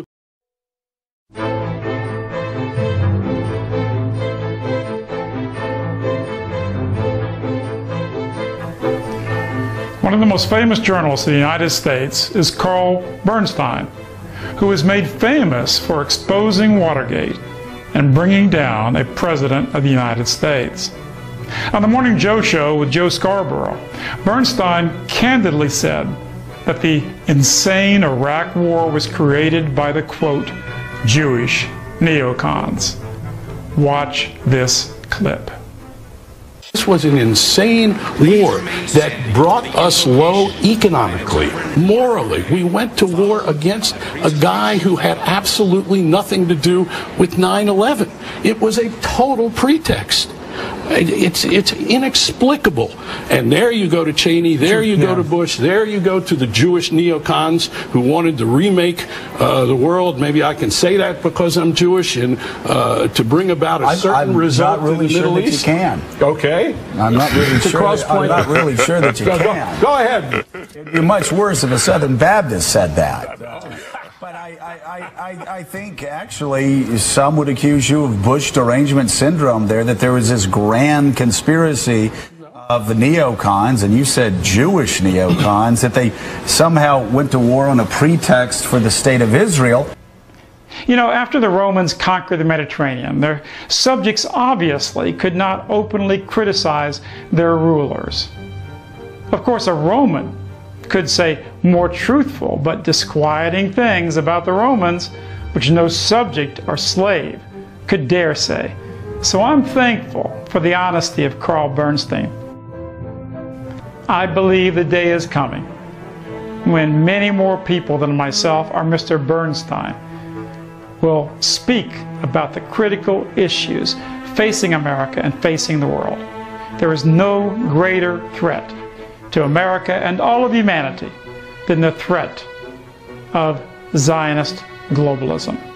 In my upcoming book, The Zionist Conspiracy, the ultimate racist threat to America and all mankind, I quote many others of the new elite who in their chutzpah say things that too many of us are afraid to even repeat. But more of us are awakening every day. Je voudrais dire à mes amis musulmans, cette majorité du musulman qui, à l'intérieur de l'islam, lutte contre l'islam radical et lutte contre l'islam fascisant, qui a un instrument extraordinaire, dont je pense qu'ils gagneront la partie le jour où ils en auront l'équivalent et qui s'appelle le Talmud. Le Talmud, c'est une machine anti-fanatisme. Vous ne pouvez pas être un fondamentaliste digne de ce nom si vous disposez d'un Talmud et si vous le connaissez, si vous le lisez, parce qu'alors se dissout instantanément l'idée même d'une vérité intouchable et tellement sacrée qu'en son nom les pires forfaits peuvent être accomplis.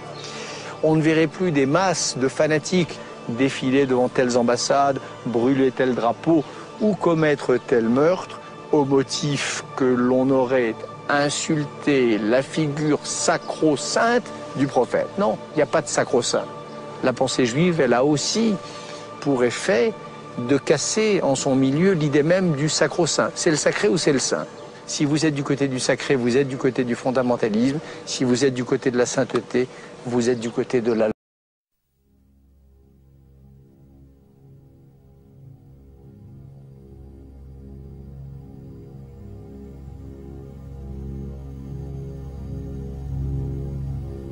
There are thousands of articles and video clips on the internet of the massacres in Gaza.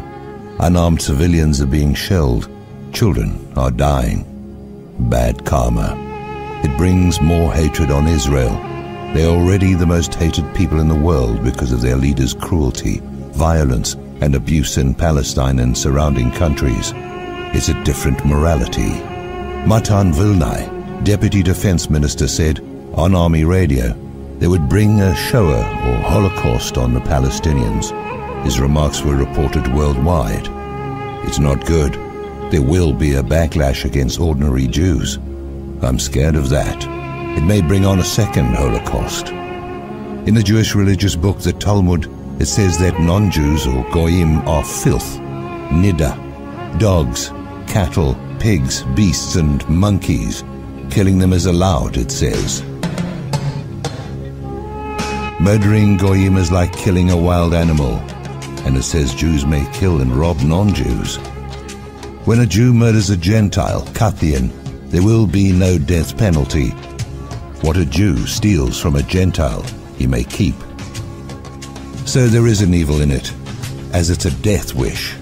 I don't think it's anti-Semitic, quoting from the Talmud. That is certainly not my intention. The information is openly available on the internet. These laws are very unnatural to the Christian viewpoint, but it is important to study these Jewish ideas as we are inside their destiny. If they go down, we all go down with them.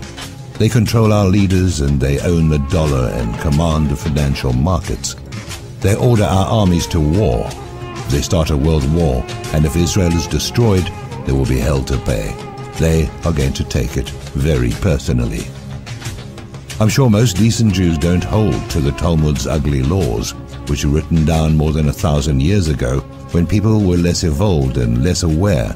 But you can see how the policies of the politicians and the New World Order have been formulated through supremacy and hatred for the Arabs and other non-Jews. There are several pedophilia laws in the Talmud that say sex with children is permitted. A Gentile girl who is 3 years old can be violated.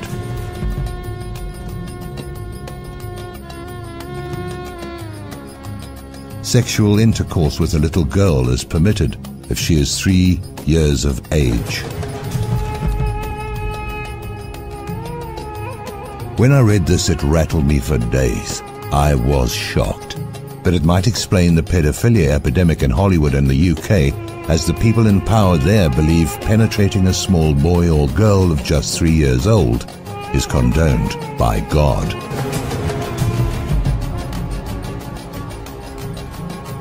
Rape is also permitted in the Talmud when performed on non-Jewish women. And there is a very suspicious law in the Talmud which says, to communicate anything to a Goy about our religious relations would be equal to the killing of all Jews.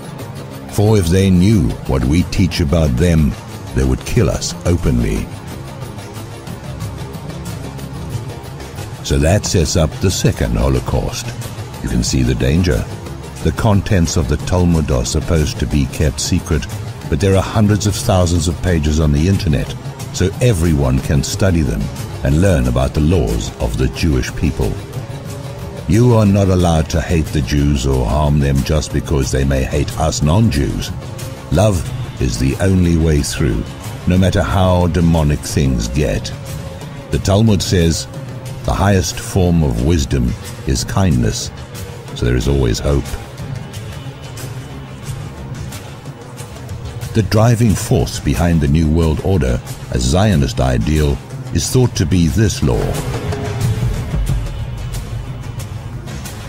Jehovah created the non-Jew in human form so that the Jew would not have to be served by beasts.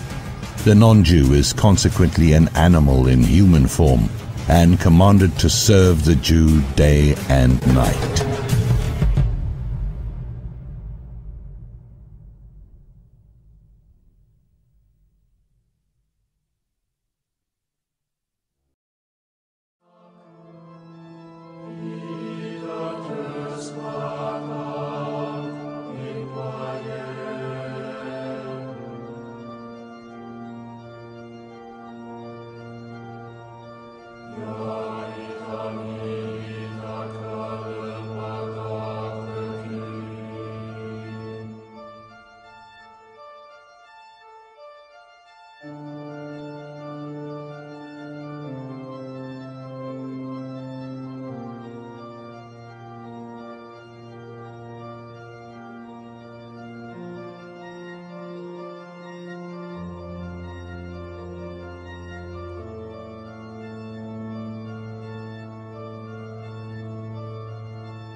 La capitale planétaire d'un univers. On peut imaginer un gouvernement mondial à Jérusalem, puisque c'est là où serait le point de rencontre de tout le monde. Mais ce qui est aussi le plus vraisemblable, c'est en même temps, est-ce qu'on n'est pas en train de détruire l'influence palestinienne en modifiant cet équilibre géographique? Oui, bien sûr. Bien sûr. La stratégie israélienne, c'est de créer les conditions de l'impossibilité d'une ville arabe. C'est pour ça que... Alors que la population arabe devient de plus en plus présente et importante dans la ville. Dans la ville, mais en même temps, elle est mêlée avec d'autres.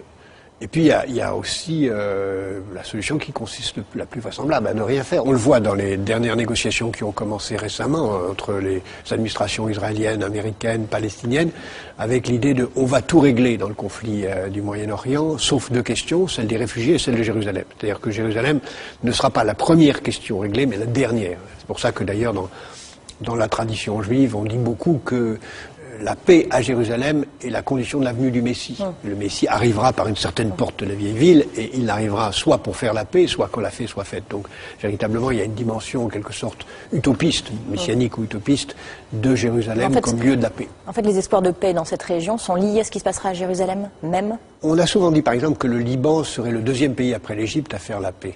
Pas jamais le premier. En fait, on se rend bien compte que le Liban sera le dernier pays à faire la paix. Et bien là, de la même façon, je pense que Jérusalem sera le dernier problème résolu. Parce que personne n'a intérêt à céder, ni les Palestiniens qui ne reconnaîtront pas l'indivisibilité israélienne, ni les Israéliens qui n'accepteront pas. Donc je pense que le statu quo est le plus vraisemblable, même si on peut imaginer, rêver d'un Jérusalem devenant capitale de la planète, qui sera un jour unifié autour d'un gouvernement mondial. C'est un joli lieu pour un gouvernement mondial.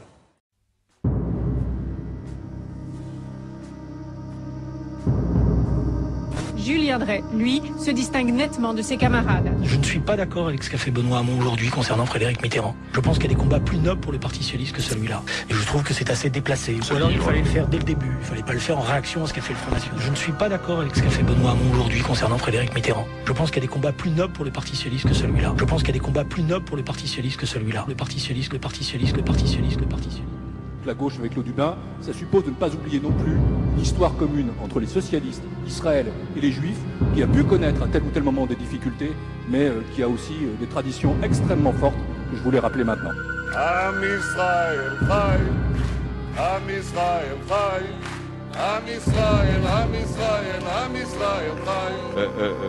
Ma famille est profondément liée à Vladimir Yankelevitch qui a écrit beaux livres qu'on puisse écrire sur l'imprescriptible et sur la Shoah.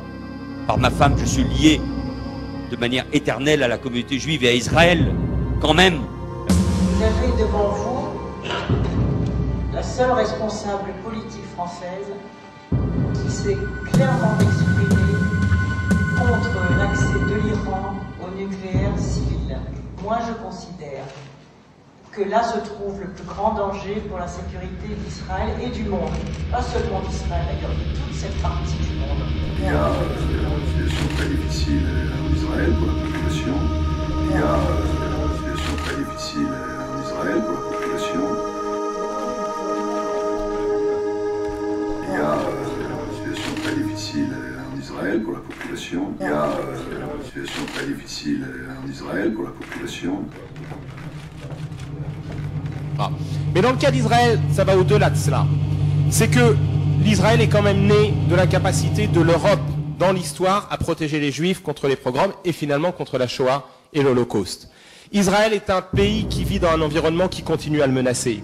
Israël est un pays dont l'écart entre les frontières est extrêmement petit et qui est toujours soumis à un risque de sécurité. Et ça, c'est une réalité. Et aujourd'hui, on ne peut pas se plaindre de ce que seuls les États-Unis soient écoutés par Israël, pas seulement par les dirigeants, mais par l'opinion publique, par les citoyens israéliens, que seuls les États-Unis aient du poids et puissent peser, et ne pas comprendre que c'est aussi lié au fait que seuls les États-Unis assurent leur part de garantie de sécurité de l'État d'Israël. Pourquoi le PS a été finalement assez silencieux sur cette opération plomb durci de Tsahal sur Gaza? Il a fait des prises de position, mais il y a un débat à la direction du PS sur quelle doit être la position de socialiste. Est-ce que ça doit être une position opportuniste, c'est-à-dire si l'opinion publique dans un sens, on va dans le même sens que l'opinion publique, ou est-ce que ça doit être une position de principe? Moi, je fais partie de ceux qui veulent qu'on défende une position de principe qui est claire. C'est qu'on se bat pour la paix, pour les deux peuples, et qu'on ne soutient pas n'importe qui. Hein? On doit critiquer et condamner l'État d'Israël quand il utilise la force et quand il pense régler le problème palestinien que par la guerre. C'est une faute. Parce que c'est par la politique. Mais on n'est pas obligé de se mettre à genoux devant le Hamas en se disant « Ah, c'est eux qui représentent les Palestiniens ». Parce que l'histoire de la gauche, c'est aussi l'histoire de Pol Pot. C'est aussi l'histoire de gens qu'on a soutenus, soi-disant, pour l'indépendance de leur peuple et qui ont été des bourreaux. Et moi, j'ai aucun doute sur le Hamas. Je sais que si ce genre de formation politique un jour dirige les Palestiniens, ils seront de terribles bourreaux pour les Palestiniens. Donc le meilleur moyen d'aider les Palestiniens, c'est de les soutenir dans l'adversité, bien sûr, hein, de demander le cessez-le-feu et la paix, évidemment, mais aussi de les aider à ce qu'ils aient une démocratie et soutenir plutôt ceux qui vont vers un chemin démocratique plutôt que n'importe quel dictateur sous prétexte qu'il a l'air comme ça pseudo-révolutionnaire. Je lisais souvent dans les colonnes, comment se fait-il que nulle part la gauche en ait tellement profité finalement et que les gouvernements de droite se fassent élire malgré cela? Eh bien, parce que la gauche, elle est là en train de travailler à la construction de la gouvernance mondiale. Et si je vous ai bien entendu, c'est la gauche, ou en tout cas les idées de gauche, qui font bouger le monde et qui peuvent faire avancer vers une gouvernance mondiale? C'est ma conviction, mais si je devais aller jusqu'au bout de ma conviction, je dirais que c'est comme ça depuis très longtemps.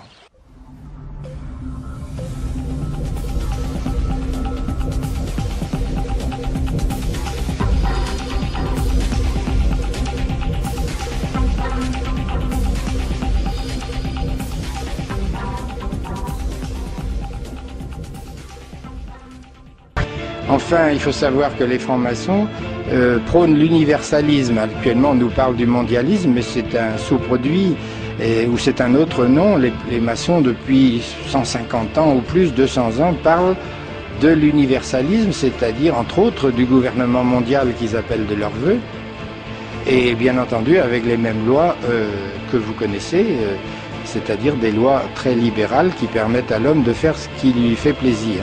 Et surtout à ceux qui sont très cultivés, très intelligents, très débrouillards, comme sont les élites maçonniques qui évidemment s'en sortent très bien dans notre société. Tout ça converge, hein. La pédophilie de réseau, le satanisme, les oligarchies mondialistes, tout ça à un moment donné se retrouve dans le même bain. On voit les convergences de réseau. Voilà. Comment est-ce qu'on se débrouille pour détourner l'attention quand on a cette affaire-là? Comment est-ce qu'on peut se débrouiller pour parler de la burqa alors qu'on a 88 000 enfants qui sont assassinés et qu'on a des documents? Tout simplement parce qu'on n'a pas le choix. Parce que si un jour les gens qui sont identifiés, les gens qui font ça sont identifiés, eh bien c'est passage en prison dans les 2 mois. Donc, si la justice, la police et la gendarmerie font leur travail, en 2 mois c'est réglé. Parce qu'il suffit pas de créer des lois ou d'avoir des dispositifs exceptionnels. On ne demande pas la démocratie ou le vote ou un référendum de quoi que ce soit. Ce qu'on demande, c'est que la justice et les lois qui sont actuellement en vigueur en France soient appliquées. C'est simple. Alors pourquoi est-ce qu'on doit détourner l'attention? Eh ben c'est simple, parce qu'en plus on va pouvoir tuer nos ennemis en même temps, en accusant l'Église d'avoir des prêtres pédophiles. On vous parle souvent des prêtres pédophiles. Alors je ne dis pas qu'il n'y a aucun pédophile dans l'Église catholique, mais évidemment c'est souvent la cible qui est prise, parce qu'il s'agit de faire diversion. Excusez-moi. Il s'agit de faire diversion en disant c'est l'Église et c'est aussi principalement Internet. Et c'est pourquoi dire Internet? C'est pratique, on va pouvoir taper sur l'Église catholique et taper sur Internet au lieu de taper sur la franc-maçonnerie et de taper sur tous les gens qui sont bénéficiaires de l'impunité de ce qu'on leur propose.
It never was.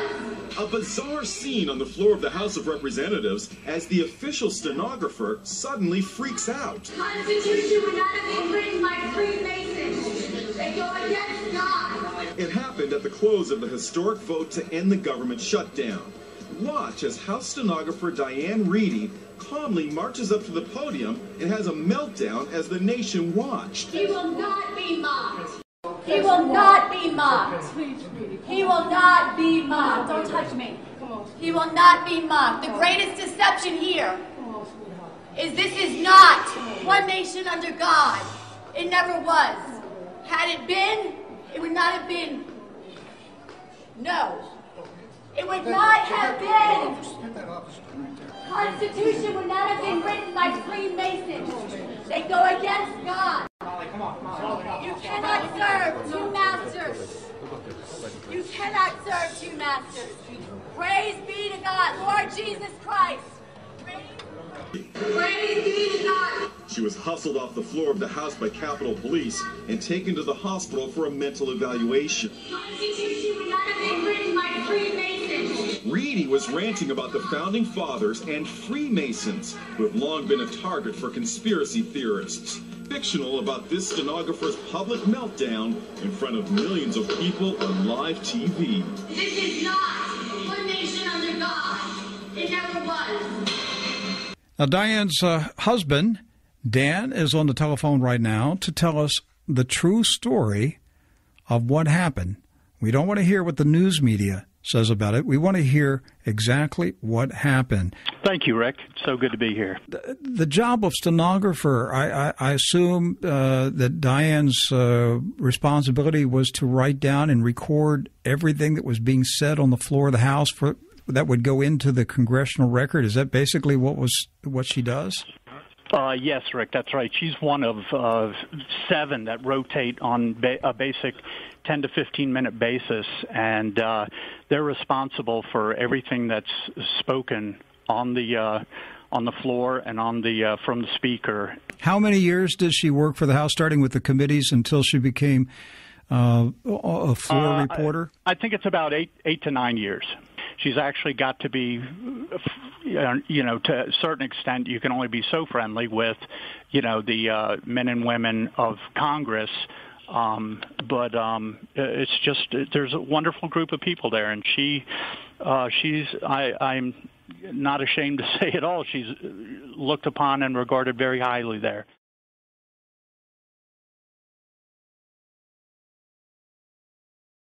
What was happening was Diane was waking up throughout the night, and she would go downstairs from our bedroom and just get into the Word of God. And she would read for a couple hours and then fall asleep, and then she would wake up again and be in the Word of God. And that's, Rick, that is so of God, at least in our home, because none of us get up at 3 a.m. and get into the Word of God unless it's the Holy Spirit that's leading us, Mm-hmm. We're heavy sleepers. When we sleep well. You know what I mean? So this is very out of the ordinary in terms of for Diane for this to take place, and that's what was happening. And what God was doing through His Word and through just speaking to her heart is He was preparing her that she is going to do this. That, well, God, don't you want somebody else to do this? That sort of thing. So I say for 4 weeks she was got kind of in this inner struggle and inner battle, and I would know that she wasn't in bed and she was downstairs and and she was going through something, but she wasn't sharing, and I had no idea what was taking place, but there was a lot of emotion involved in it, and there was emotion in her, and I could she was crying, and she was dying to self and to what she wanted to do and what she didn't want to do as she finally was obedient to the Lord. So that was kind of a precursor and a build-up to what actually took place the other night. This is not one nation under God. It never was. Had it been, it would not have been. No. It would not have been. Constitution would not have been written by Freemasons. They go against God. You cannot serve two masters. You cannot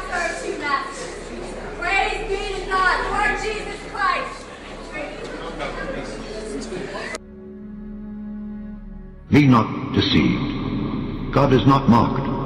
For whatsoever a man soweth, that shall he also reap.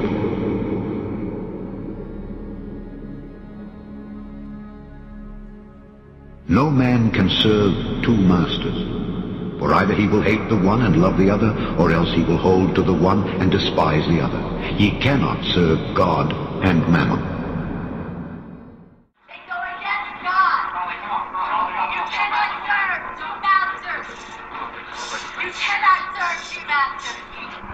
Listen to them shut her up. Shh, you cannot serve two masters.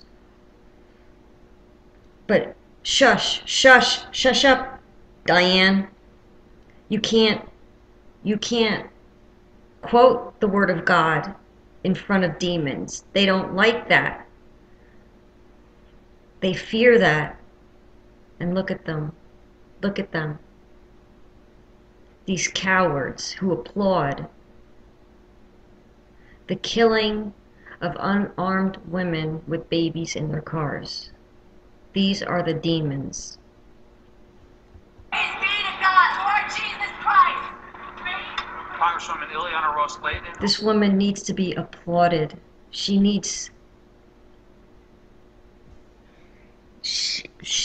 is the example. Was presiding at the time, then hammered the gavel and tried to quiet her. Reedy then said something about the devil.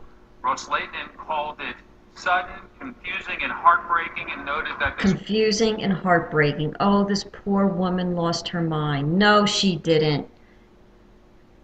No, she didn't. You minion. You're the one that lost your mind. The media is the one who's lost their minds. Congress is the ones who's lost their minds.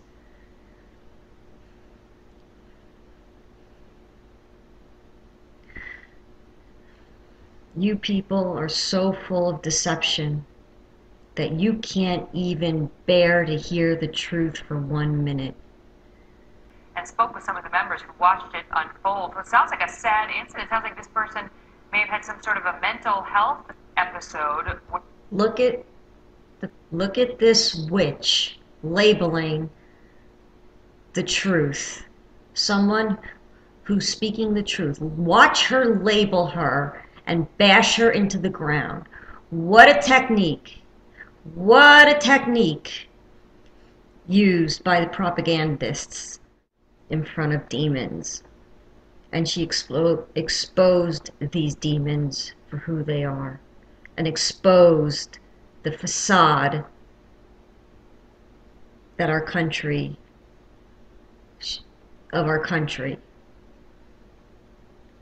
it was not, as much as I love my country, the truth is the truth.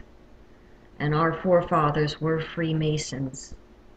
And if you do some research on these founding fathers, if you do your research on these Freemasons, which I have done,